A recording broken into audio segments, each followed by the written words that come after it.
Moonlight Real Estate Side Hustle and Business Show. I am your host, Eric Lindsay. Here at Moonlight, we choose to focus on achieving job security. And today we are here with Amber Gage. Amber is a strategic marketing expert with over 20 years of experience helping businesses, especially in manufacturing, home services, and technology, stand out, attract better leads, and grow sustainably. Without further ado, welcome to the show, Amber. Thank you so much, Eric. I'm happy to be here. Well, we're thrilled to have you. You've got quite the background, 20 years experience within marketing and branding. And so we know how valuable that actually is to a company and their current place in driving income and also the future. So we're really excited to be able to hold a conversation with you and learn more about your strategies and even what you're seeing on the forefront and what's coming down the pike. And what's working as of today in 2025. But before we get into those conversations, could you share just a little bit more about yourself and also how you got started in business? Yeah, sure. So I'm a third generation entrepreneur who thought that she was never going to be self-employed. I did not have that aspiration initially because I grew up in an entrepreneurial household, but God has a sense of humor. And ultimately, I think he gives us opportunities to mature and grow. And so after growing up in the family business, I started working for my parents' plumbing company at the age of 8. I then studied music and traveled abroad and sang internationally. Got a degree in music from Baylor University, Sick 'em Bears. And then after graduating from Baylor, figured out really quick that I didn't like being a starving musician. I needed a real job. And so I went back into the family businesses and worked there for about 10 years. And continue to learn all the facets of entrepreneurship. At one point in time, I was running the business. We had 215 employees for 6 offices across the state of Texas. My mother was the owner of the company. She got cancer, and so I found myself running a multimillion-dollar operation very quickly. And then ultimately had the blessing of having their support to start my own agency underneath the umbrella of family entities. Grew and scaled that entity in 5 years from 0 customers all the way up to having a private equity exit in 2018. And that then led me to work on a national level and get great experience, which then brought me back to my roots. And I discovered that there are wonderful national marketing techniques that can and should be brought to local entrepreneurs. There are over 54 million entrepreneurs in the United States. Every single one of them should be entitled to marketing that works. And so that is my goal and passion with my team, is to empower entrepreneurs with effective marketing strategies. Okay, that's fantastic. You've had an amazing career. Started out in the family business, was able to scale that, started your own company, and even had an exit. And so that's really fascinating. So if I could park there briefly, what was it like to be able to get acquired? Was that really difficult to go from a startup and scale the business and get it positioned well enough to where it could be acquired by a private equity shop? It was. And I firmly believe that if other people have that goal and ambition, that you have to focus on your systems. A entrepreneur's company that has a goal to be acquired really cannot be dependent upon the entrepreneur. You have to have documented systems, people in place, strategic leadership, and understand from the get-go that you will be making certain personal sacrifices in order to forfeit control to be palatable to an acquisition, to a private firm or private equity. So yes, it was difficult, but it was also incredibly thrilling. I would never go back on the opportunity. It was a blessing that still is a blessing to this day. So yeah, it was great. That's great. And so when you started the company off, did you start the business with that in mind, or did it just kind of develop along the way? It totally just came and fell into my lap, Eric. It was and one of those situations where we started the business because we really liked the opportunity. We were a licensee of a concept that someone else had developed. And then private equity came calling. It was a strategic acquisition. They bought us out because we were a direct competitor. And then they interviewed all of us who were involved in the business and hired me to be the national president and take it scalable. And so because of the infrastructure that existed, it made a very easy asset purchase. Okay, that's great. That's great. That's amazing. And so there's a couple of school of thoughts when it comes to business. So you've got some individuals that say chase passion, and then you've got another group that says chase income. And so where do you fall in between? And since you've been able to see multiple businesses, had worked for your family business, and even built your own business a couple of times. And so what's your thought process in which a person should go after initially? And so do you feel more led towards the passion group or going after what's generating income? Well, I don't think that one should preclude the other. I believe when we pursue our passions to the best of our ability, it produces the opportunity for income. You should never divest yourself from your passions in pursuit of income. You will be a miserable person with ulcers, in my opinion. So I love every aspect of marketing. I love my team. I love the culture of business that we have built together. So I firmly believe that passion breeds opportunity, breeds connections. And as the great Zig Ziglar said, if you spend enough time helping other people get what they want, you never have to worry about getting what you want. So for me, passion brings income. Yeah, I agree with you.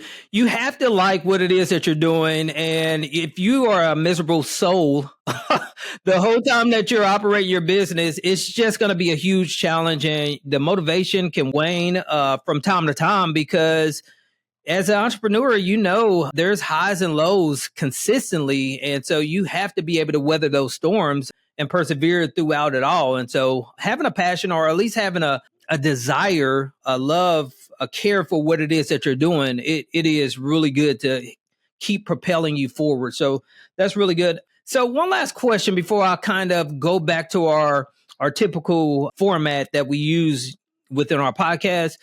So for individuals that's forming businesses or forming side hustles, do you think they should off the bat begin with trying to structure their business for an exit? And so I've heard of people that they really promote that. And so it's somewhat the E-Myth model: create the franchise model, figure out how to get rid of yourself, replace yourself, and get your company ready enough or prepared enough to be acquired if need be. What's your thought process on that? And what do you think an entrepreneur should come off the bat with their start? Well, the great thing about entrepreneurship is that the sky's the limit and there's no right or wrong. The wonderful thing about the American dream and the American business economy as a whole is that it produces more flexibility than we could ever imagine. So I think that's a very personal question for every entrepreneur to consider. My daddy used to tell me, begin with the end in mind, baby girl. So what do you want? What is your primary motivating factor for being an entrepreneur? For me, it was ultimate control over my finances, time, freedom, and family. I'm a single mom of an 8-year-old boy. I want to be able to go to his Taekwondo belt camp. I want to be able to make the investments in my church and be able to decide when I'm going to work from Italy and when I'm going to work from home. I don't like asking permission to do anything. I'm a 7th-generation Texan, for goodness sake. So don't tell me what to do. But all of those things are determining factors that led me to start the business and form it the way that it is. For a solopreneur who just wants to coast, what's wrong with that? If you're happy making $50,000 to $100,000 a year and you've got a decent profit margin and you don't have a ton of overhead, more power to you, baby girl. Go for it. If you are an aspirational identity who wants to own a national franchise, then you're going to be looking at very different kinds of partnerships and infrastructure. Self-reflection, personal ambition, and long-term goals are the 3 areas that I would encourage entrepreneurs to look at when they're deciding how they want to build that business. And look, lastly, Eric, give yourself room to breathe and change. Our lives change. There are things that come along the side that we never anticipated. So another beautiful thing about entrepreneurship is we get to pivot. We get to sell. we get to keep, we get to delegate. Entrepreneurship gives us more freedom than any other area of life, I think. Yeah, I agree with you. I mean, because if you're going through business, a lot of times opportunity appears in strange places, and you just have to kind of keep your options open and keep an open mind. And that kind of goes back to that being aware and be aware of what it is that you want to do and how you want to go about doing things. And so I think that's a great strategy. And I love the advice that your dad gave. Start with the end in mind. I think that's Stephen Covey, that he speaks about making sure that your ladder's leaning up against the right building, because you want to make sure that you're going to be happy when you climb to the top of that ladder. And because it would be a miserable thing to put 5, 10, 20 years into a business only to not be very happy when you achieve the goal that you've been really aiming for. So that's really good. Okay, so if we could venture back to the format here. In the early days, when you were first getting acclimated to business, and it sounds like you grew up in a business family, what was that like? And at what point did it start registering for you? Because I personally, my children, they're growing up in a business family as well. And so we talk about it, breakfast, lunch, and dinner around the clock. It not intentionally, it's just a part of our life and what we're doing. And so they just happen to be there. What was it like for you early on when the lights started to come on for you in regards to business? So I think when you grow up your entire life in an atmosphere, you take it for granted, right? It isn't until you get out in the world that you go, people live differently than me. How interesting. I think the light bulb really started going off for me when my mom started delegating marketing to me, because that's when I found my passion and my calling, because I thought I can do this really well. I loved the blend of analytics and creativity. I loved the ever moving challenge of always having to test, repeat, see what was going to work, what wasn't going to work. I'm also a pressure cooker. So the harder it feels, the more I'm going to work, because I just like a good challenge. And so when they gave me challenging roles in the organization, I took that personally to see whether or not I could do it. And there were some things I could do really well, and there were some things I could not do really well. Don't ask me to balance the book. I hired an amazing bookkeeper for a reason, because I'm not a math girl. That's why I got a music degree, funnily enough. There's a lot of math and music, but no one told me that. So I think for me, the light bulb moment went on when I went, oh, I truly love this aspect of business. And I have a unique approach and a unique voice, and I can see how this can benefit other people. And when I was having success doing it for our family businesses, other entrepreneurs came to us and said, can Amber do this for our business as well? And so when you get that small taste of success, you start to go, well, maybe this is scalable.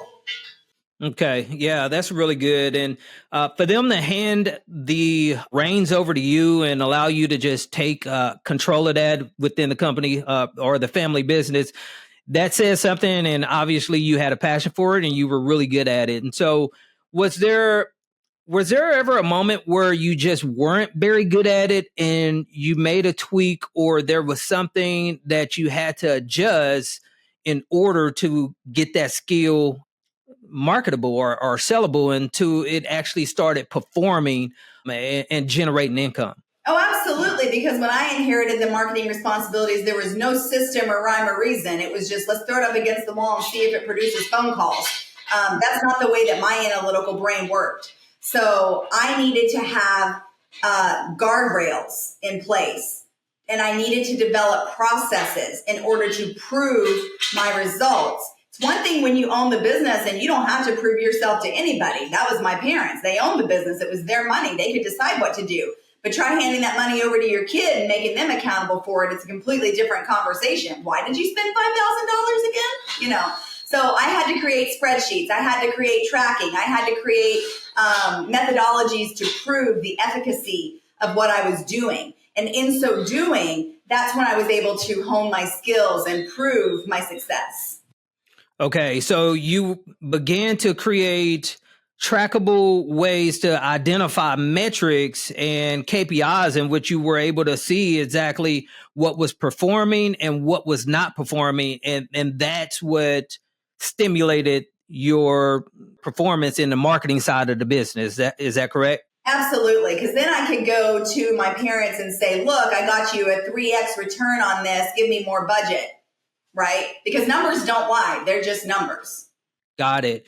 Yeah. And so that's where a lot of people are when they first get started. There's always a bottleneck or something that they could point to when they do achieve a level of success that they did something a little bit different and they start getting better results. And so that's really amazing that you were able to just track things and see exactly what was working, and that really was the catalyst to be able to drive the income within your company and your family's company. So if we could, let's move things to as of today. You guys are having some success within marketing. You've had a successful exit. You ran the family business. What is it that you guys are doing as of today in 2025? As of today, our wonderful team is serving entrepreneurs all across the United States with marketing strategies and methodologies to help them 10x their business.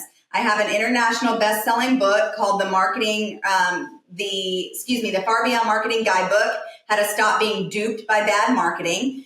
And we take all of our clients through our 4 C's system, the 4 C's of effective marketing. And in that process, we design custom strategies for our clients that they can put into place so that their marketing can run on autopilot, so that they have trusted advisors at their fingertips, and so that they can achieve their operational and revenue-based goals. That's what we do. That's amazing. Yeah. So marketing is the lifeblood of every business. Without marketing, you're not going to generate the income that you could. You could have some really great word of mouth marketing, in which there's some amazing companies that operate just strictly off of word of mouth, but a lot of companies need a little bit more of a push than that. And that's where a lot of the branding and the marketing comes in. So what are you seeing as of today? So we're in the world of AI. There's social media all over the place. What's getting a cut through that you're seeing with some of your clients? And I don't know how much you can disclose. I definitely don't. You don't have to disclose any names or anything. But what are you seeing that's working today within this current environment? Well, there's a readjustment and a hyper focus back to hyper localized marketing for businesses. For a while, we needed big websites that were meaty and massive and covered SEO on a macro level. Now we're seeing more of an influence on a micro level. So a focus on highly localized search engine optimization. Google business profiles. Of course, Google has changed their algorithms again as of March of this year. So that caused a lot of challenges for people online. Story brand is an incredibly effective way to clarify the message for a business. So I highly recommend the Donald Miller story brand process for anyone who needs to know how to talk about their business. AI is changing the way that we work as well. So I would say focusing on your web presence, focusing on your search engine optimization. Direct mail is also not dead. Really, frequency over reach and hyper focusing on your target demographic is how you win the day in marketing, whether it's in your local backyard or on a national level. Okay, and how about social media? Is there still a lot of cut through on that, or is that kind of going as a more of a has been, or it's not as popular as it once was? Social media is definitely an important component of any marketing strategy. I would say that it depends on the industry of the business. You see a lot more product placement and purchases on social media for specific products. I think you see a lot of branding and education on social media. Home service-based businesses typically don't get a lot of new leads through social media, but there is a lot to be gained on an SEO perspective when you have a robust social media presence. So there is a place for social media, but I would never advise someone to put all their eggs in one basket. Wow. Okay. I like that. So you're utilizing SEO and various strategies rather than just going all in on one. Right. Absolutely. You need to allow the operational goals of the business to dictate the marketing strategy, which then informs what strategic marketing tactics you put into place for that business. Okay. All right. Got it. Got it.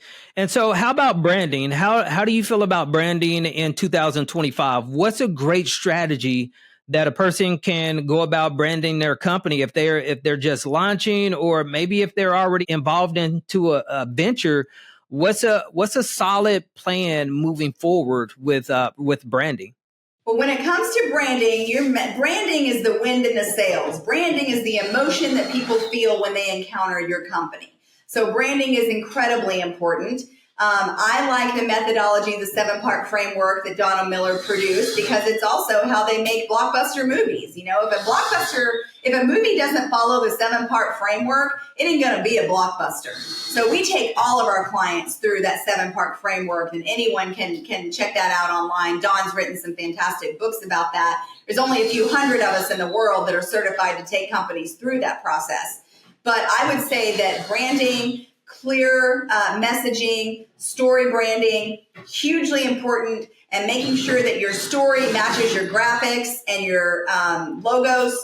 That's where you win and lose the day, Eric. Got it. Got it.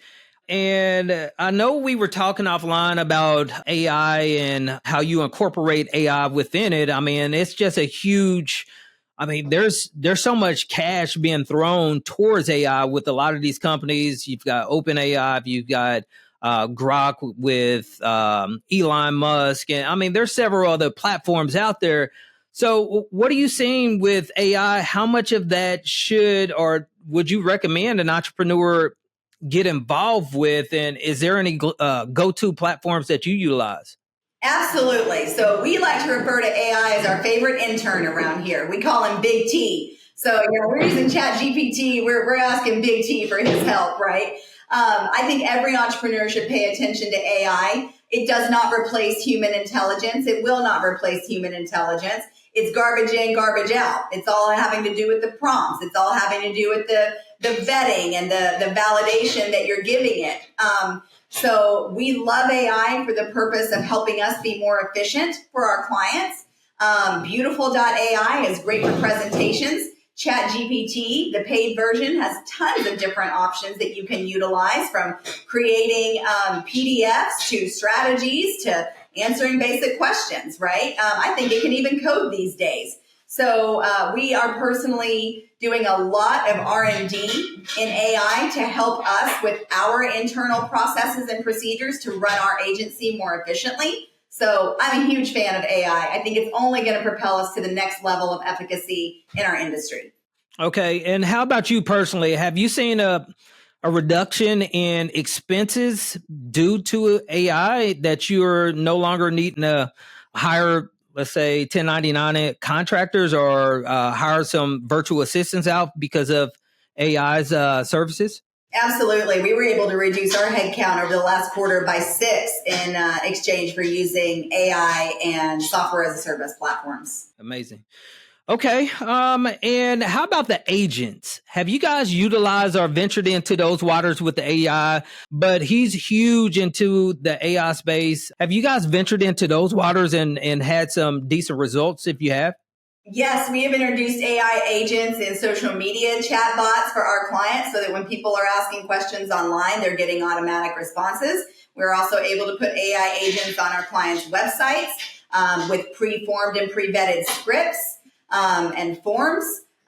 We also, my team has created an AI virtual version of me, so that when they need to answer questions for our clients and I'm not available, they have created an AI version of Amber so that our clients can get access to me in real time. So yeah, we love AI agents. There's a lot to be done with those. Yeah, AI is definitely a game changer. Man, I'm with you. I don't really think it's going to just take over the world or anything like that, but it is very helpful. I've been able to eliminate some virtual assistants, some tasks that they would normally take care of, because I just farm it out. I've got some prompts that I've created processes with, and I just check the box to go down, and what I would have to pay $50 for, $100 for with a virtual assistant, I can now do that same work in 10 minutes and have an extremely quality product. So yeah, AI has definitely got its place. So Amber, we appreciate that. We're going to move a little bit further into the show. We've got a coaching portion, and what we usually do is ask about 6 questions. If you could hold your response to each one of these questions between 1 or 2 minutes, that'd be great. The first question I have for you is, how many hours a week do you recommend a person invest into building their business in order to be successful initially? If a person's looking to get their business off the ground, and let's say they've got a full-time job and they're trying to build their business on the side, is there a magic bullet, or would you say there's a certain threshold that a person needs to meet in order to have or find success within their business? I don't believe so. I tend to be more task-oriented, less than time-oriented. So if you are working a full-time job and trying to build your business, there are going to be some days you can spend 30 minutes and some days you can spend 3 hours. And I know that because I did it. Started out with a full-time chief marketing officer job and then did consulting on the side to start my business the second time around. So I like a task list, and I like working with a qualified business coach to hold you accountable. But no, I don't think there's any set time that you have to spend daily on your business. It's all about getting through the steps. Yeah. Yeah. There's a book out. It's called The 7-Figure Business. And the premise is that really small businesses like a solopreneur, they can build a 7-figure business. And if they're able to get a couple of hours a weekend or a few hours a weekend, if you stay consistent with that and take advantage of the time that is allotted to you or that's an option, you can make some really good headway if you just keep stacking and staying consistent with putting in the work, putting in the time. There's some amazing results that can be achieved with that. So that's a great response. The next question I have for you is, what kind of advice could you offer someone about dealing with mistakes, staying determined, and knowing when to pivot as an entrepreneur? Forgive yourself. Don't assume that just because you made a mistake that it's over and you have to give up. The greatest personality trait of an entrepreneur, in my opinion, is tenacity and grit. So accept your mistakes, look at them head on, look at the repercussions of the mistakes and own it, learn from it and move forward. Yeah, that's amazing. I love that comment about grit, because most of the people that you see that are really successful, they just kept going. They refused to accept no for an answer, and they just made a way even when it just looked like they were up against impossible odds. So I think that's a great suggestion on that. Next question: if a person had minimal amounts of time, no money or experience, but they wanted to start a business, what steps would you recommend for them to take to start and scale a business? Sit at the feet of greatness. Find yourself a mentor who's willing to selflessly pour into you. Ask them to mentor you. Get out there in your community, kiss babies and shake hands. Be honest about where you begin. Don't promote yourself for more than you are. Stay humble and just learn from the best, one step at a time. There are so many wonderful business incubators that are available to us that we've never had before. Small Business Association of America, the Chambers of Commerce of America, so many wonderful qualified business coaches. If I had one thing to do over again, I would have hired a coach sooner, because I believe everyone needs to learn from people who are better than them. And be your own MBA program. Read everything. If you're not a big reader, get the Audible book. Read, read, read. Yeah, that's amazing. Last question I have for you, Amber, is what would be the best advice you could give someone about operating a profitable business in terms of finance? And when I say that, I'm referring to things related to knowing your income coming in, your expenses going out, taxes, paying yourself percentages, etc. What type of business finance advice would you give to a person that's new looking to get started within business? The most powerful thing for me in this area was reading Mike Michalowicz's book, Profits First. It helps you to get paid immediately. It shows you what percentages to set aside for your taxes, what percentages to set aside for your operating expenses. Put Mike Michalowicz Profits First in place now. Best thing you can do. I agree with you. Yeah, I had to learn. I grabbed the book after a financial setback. I wish I would have read that book before the setback, but I've come to learn that most successful entrepreneurs, they've had some hiccups along the way. And so I use that as my crutch to kind of cheer me up occasionally. But no, that book is a game changer to always make sure that you pay yourself along the way while investing back into the business, but always make sure that you're taking a profit as well. Okay. And so we definitely appreciate all of those answers to those questions. We're going to start wrapping the show up. But before we do, if you could share a great business or either a great personal development book with the Moonlight audience, that'd be great. My favorite marketing book that changed my view about how to market a business throughout the different life cycles is Marketing is War by Trout and Reese. It talks to you about how to take the hill of a competitor from a branding perspective. It talks about the different growth patterns of a business. It's an oldie but a goodie. So I definitely recommend Marketing is War by Trout and Reese. Okay, got it. Yeah, so I'll have to add that to the list. I haven't read that one yet, but it sounds like it should be something that should be added to my book collection there. So, Amber, we want to thank you for coming on to the show. You've been a wealth of knowledge, sharing all the way back from the early days of working in your family business and taking over the marketing and what it took for you to be able to get traction, forming some analytical KPI trackers to be able to see exactly what was working and what wasn't, and how that really propelled you guys' business. Amber, if someone listening to the show decided that they wanted to reach out and connect with you, what would be the best method?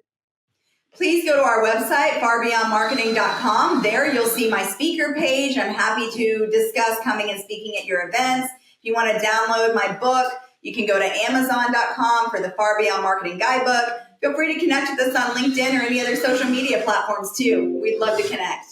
Okay, sounds good, Amber. Well, once again, thanks for coming on the show. We'd love to have you back anytime. Thank you so much. You were a fantastic host, Eric. It was my privilege to be with you today.